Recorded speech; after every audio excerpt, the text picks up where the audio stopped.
Let's take a look at how the Android-based setup can help translate your research from the lab to the field. While gauging intelligibility benefits in simulated noise provides feedback to researchers, gauging intelligibility benefits in everyday, naturalistic environments provides even better feedback. The processing routines are the same as the benchtop setup, with the exception of the computing platform. The signal processing and data transmission routines are performed on Java-based scripts on an Android smartphone, connected via a wired micro-USB cable. Developing naturalistic, real-world speech databases can be difficult and costly.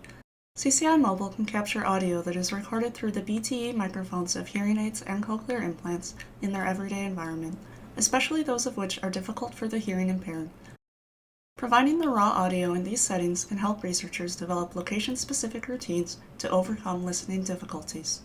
While developing real-time signal processing strategies may require time and expertise, the built-in pipeline to develop a stimulation profile is easy to use and to integrate on the back end of any proposed processing algorithms.